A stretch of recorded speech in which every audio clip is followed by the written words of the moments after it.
A couple of years ago, I got into it on Facebook. You've been there, right? Yeah, got into it. But it was about painting, not about politics. And I was looking at a painting that I just thought was a little bit academic and which lacked feeling.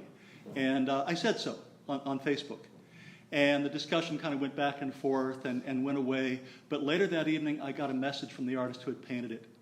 And the message was both kind of affectionate and sarcastic. It said, "Well, John, I would have expected you to have that opinion. You're one of those David Park people." So I took that actually as a very high compliment. And I want to tell you how I became one of those David Park people. And I also want to reassure you that being a David Park person, like Francis, I don't like labels. One of the things that I think, if there is a label, if there's a David Park person, it involves being very broad, imaginative, and very broad and accepting. But the way I got introduced to David Park, it was 43 years ago. And I want to tell you that when I walked into the show across the hallway, that's the first time in 43 years I've seen a David Park retrospective. I missed the '89 show that Janet Bishop worked on. So 43 years between this show and the show that made such an impact on me. I was a sophomore in college. I had just declared an art major, and I went up to the Oakland Museum, and I don't need to tell you about the impact that the paintings made. Except maybe I do, because I want to personalize it a little bit. I didn't know that painting could be like this. I hadn't seen paintings like David Park paintings that were so filled with humanity, that were so honest, that were so much about paint. So they made an indelible impression. And I did what art students do. I went back to the studio, and I made very, very bad David Park paintings. And I'll let the screen attest to that. There was a value in making very bad David Park paintings, looking back. And the value was, by trying to do a David Park, I learned, I had to understand that there were decades and decades of instinct and practice and feeling and discipline and drawing underneath every David Park painting. And that you could maybe imitate the surface of something, but the depth belonged to that artist alone. So in making bad David Park paintings, there was some value. So I looked up Lydia Park Moore's address in the phone book, and she was listed in Montecito. And so I wrote her a fan letter. I just told her I loved David's paintings, and I got a letter back. And that letter is still, it's the catalog marker for my torn apart David Park catalog from 1977. I still have the letter, and I'm going to read you just one sentence from it. It says, "If an artist, or any human being for that matter, can give another individual encouragement, hope, a desire to believe in his own work, then the whole effort is worthwhile." And along with that letter came a David Park wash drawing in a brown envelope, came in separate post. So what an impact was made by her generosity. And I did later visit her home, and I saw the cellist there at the home. Today's the first time I've seen the cellist in 42 years. So all of this made a tremendous impact on me. I actually, secondarily as an art student, but primarily as a human being. First, just the kindness of everything that happened connected with David Park made a very big impact. So you can see there an image of the David Park nude that Lydia sent to me. I also had a couple of other David Park drawings, because you could go to Maxwell Galleries on Sutter Street in San Francisco, and they had a big folder of David Park drawings. And they were all about $200 each, and I'd buy them on the installment plan, $50 a month. And I had them around the house for a long time. And it's kind of comical. This is a little embarrassing, but very real. I was looking for photographs of my David Park collection, and I found one of my dad napping under a David Park crowd. So I don't know if he'd like me showing his napping pictures. He was a good napper, and I'm a good napper also. But there's my dad napping under a David Park, and there's a David Park in my painting studio where I was in graduate school. So the David Parks, they were around. I was looking at them, and I had these 4 images, so they seeped into me yet another way. And a very nice moment in graduate school, I attended Berkeley, and Elmer Bischoff came to my studio and gave a crit at my studio, and he saw the David Park drawing, and we had quite a conversation about that. Another exposure I had to David Park came through this very remarkable family. My second year of college, in fact, just after I saw the Park show, I became an intern for Hunk and Moo Anderson. And they are legends in the Bay Area. They may be new as people to some of you here in Kalamazoo, but let's just say that they were very forward-looking, very generous people. I'm sure they're much like the patrons that support what you do here in Kalamazoo. And they had several works by David Park, including The Four Women that is here in the exhibition. And that painting hung in Saga Foods, which was a corporation that Hunk Anderson had co-founded. And my job as an intern was to give tours of Saga Foods. So I very often walked by The Four Women. I'll tell you something about it. Here's a little known fact about that painting. When it was being delivered to Saga, a forklift tine went through the crate that was holding it. And it was very carefully repaired. You can't see the repair anymore. And I think Hunk and Moo were very, very protective of this painting, partly for that reason. But the painting was around, and now it's part of the Anderson collection. It's on permanent view at Stanford. So there was something a little unconscious about David Park and the David Park story that got into me. When I was done with graduate school, I moved back to LA, to be broke, which is what you do after graduate school. And I had this idea that I wanted to take all my paintings from graduate school to the dump. So I did. I guess I had a David Park moment. I want to tell you, my dog did not go to the dump. That's my dog, Terrell. Terrell got off the car right after this photo was taken. I have to tell you, it was very, very liberating. It was really one of the better things I did, because we'd had a guest speaker come to Berkeley at one point, and we asked for advice for art students. And I don't remember the guy's name, but I remember what he said. He said, "Someday you will have a storage problem." And he was right. So I think that's another way, but maybe I'm going to say it with a little less humor. Something good I took away from thinking about David Park and his career was kind of like a Buddhist thing of it's okay to destroy on your way to where you're going. You don't have to take everything you do so seriously. As I spent my career as a community college art instructor, I'm going to say David Park went to the background for a long time. And then he began to reemerge, in the new millennium. That sounds good to say it that way. Partly because two great books came out. Helen's book came out, and Nancy Boas's book came out. And through email and then later in person, I was able to have conversations with both of them to get their point of view. And both of these books together, they complement each other so richly, because Helen's book it's a daughter's point of view. And add to that, Helen's an excellent writer. But it's very direct and intimate, and you just feel like you felt when you heard Natalie earlier today, you felt like you got a real glimpse of the people involved. And Nancy's book is art historical. It is beautifully organized, it's complete, it has rich context. I think she spent nearly 20 years, working on it. So both of those books really awakened in me a new interest in Park. And add to that, I was writing. That's the way I think a lot of people know me. They know that I had a blog on the Huffington Post for 7 years. And I was able to interview Nancy. I was able to write about David Park a little bit. There's some examples of some of the blogs that I did. And something I learned about writing is that writing is self-education. So by reading the books and then writing myself about David Park, there was a sense of things coming full circle for me. I want to mention maybe my favorite writing project having to do with David Park, and that is that by being in touch with Natalie, she sent me a box of slides and photos that she'd been holding on to for a long time, and she said, you can use these for your research on Edith. And I have to tell you, my opinion after learning about her is that she's absolutely crucial to the David Park story. She's crucial in terms of what she did for him, recognizing that he needed to get out of the school he hated and study art and come to LA. But she's also, and art historians, take note, she's a big influence on David Park.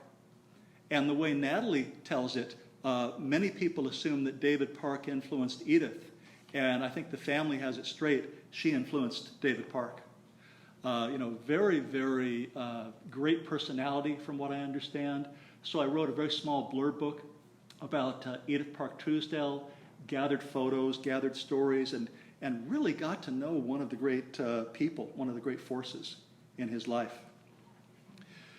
So the connection got renewed when Jessica at Hackett Mill asked if I would write the catalog for Interiors and Places, which you got today as a gift. And attending that opening was, and I'm not going to get too sappy, but it was a real high point of my career. That's probably the best writing job I've ever gotten. And that's not to say I haven't had good writing jobs, but just writing about David Park, that just felt so good. And I went with friends. We had dinner beforehand. We took in the show, seeing paintings that we hadn't seen before, hadn't seen for a long time. And the show just resonated again. It was like 1977 all over again. David Park has something to say. And that's where I got to see the Kalamazoo Collection's coffee pot, which had been recently rediscovered, and Belinda Tate was there. So all kinds of introductions were being made through Hackett Mill. So in the spring of 2017, I was asked, if I could do an exhibition, if I could help organize an exhibition, what would it be? Because there was a new art history building going up at Santa Clara University. And we came up, I worked with Kelly Detweiler, we came up with the idea of a juried show, also an invitational show, and we wanted to honor the legacy of David Park. That was the theme for the show. So this was put together, and we had support, and I want to say something about support before I say something about the show. One of the things I've gotten involved in through writing is that I'm on the board of the Sam Francis Foundation, which came from the estate of the painter Sam Francis. And being part of that, I heard a story that I don't think has been told enough, but it's a story about David Park that needs to be told. When Sam Francis was injured in a training accident, in an Air Force training accident, he was hospitalized at Fort Miley Hospital for nearly a year. And he was in extreme misery. He was badly injured. He had spinal tuberculosis on top of that. And someone gave him watercolors and he began to paint. And then David Park heard about him through a friend, and David Park visited, for starters, and then this is the part that kills me, he actually arranged for paintings from the DeYoung Museum to be brought to Fort Miley Hospital for Sam Francis to see them there. So all his life, Sam Francis talked about David Park with veneration for what he had done. I think it's very important to tell that story, and that's one of the reasons when you look at the sponsors of the David Park show, because we ran out of money for shipping. That's another story. But the sponsors were Hunk and Moo Anderson sponsored, but the Sam Francis Foundation also helped sponsor that show. So we had two painters that we featured. We featured the work of Kyle Staver from the East Coast, and then we also featured the work of Jennifer Paczynski. And I think it's interesting. I was talking to Holly Sturgis about this a little bit earlier. It's really interesting how women artists are coming on strong, and many of the artists that really responded to Park's legacy, were emerging women painters. We had a wonderful showing from the Park family, and I really treasure that picture of four of David's relatives, two of his daughters. They're in a row attending. We were really, touched that they were there. And during the panel discussion, Helen opened up and told us a lot, answered a lot of questions. She was very supportive and admiring of Jennifer Paczynski, who was one of our featured artists. And this is just something to make you laugh. I want to show you, talk about David Park people, how much were we into it. There's a little bit of a Photoshop I did later. Because, we had that woman with a cigarette painting in back of Jennifer, and we realized later, she's living it. Yeah, just, we really, we're really part of that David Park world. Anyways, that's the funny part of the talk, yeah. So I had a favorite moment in that event, and the moment was someone asked Helen, if your father had lived longer, if David had lived longer, what would have happened to his work? And her answer was great. She said it would have been about paint. And that, of all of the things she said, that stayed with me the most. And it ties in with something that Francis was talking about and something I've heard artists talk about. I don't know if you've ever seen the work of Vincent Desiderio, very, very striking, very powerful painter who shows at Forum Gallery. He talks about painting having a technical narrative. And what that means in straightforward terms is that the traces of an artist's effort, the fact you can see how an artist scraped or struggled or changed his or her mind or moved something or put physical effort into the painting, is a big part of why we appreciate the painting. And when I heard Vincent talk about that, I thought, that's a big reason I love Park. It sounds academic, doesn't it? Technical narrative. But I love in Park that he is so there in the paintings and they're so physically alive. And his effort to make the painting is such a big part of the image. So we had a jury award prizes in that show. The first prize went to Gage Optenbrow, and I'm going to talk more about him in a minute. But it's kind of like a lineage, thinking about David Park, honoring his work, talking about who he was, I think affected everybody. And that led to a book project. And the book project is called Disrupted Realism. It's a book I was able to publish last fall, and it's about the idea that so much contemporary painting that I now admire or that I'm seeing on social media has an element of something else coming through the image, of some kind of sense of memory or subjectivity or something that, well, disrupts, something that breaks the literality of the image. And I want to say that I think I was sensitized to that by Park.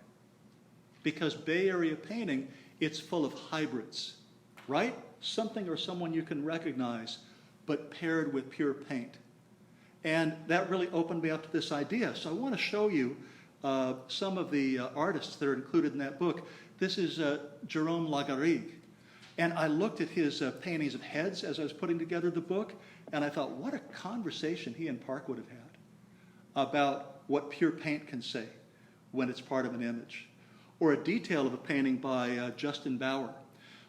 Something that I appreciate about current painting, something I'm really enjoying, is I think the old tensions between representational and abstract have really fallen away. It's like an old generation. You know, in the 50s, the vanguard was abstraction, and there was a lot of anger about that still.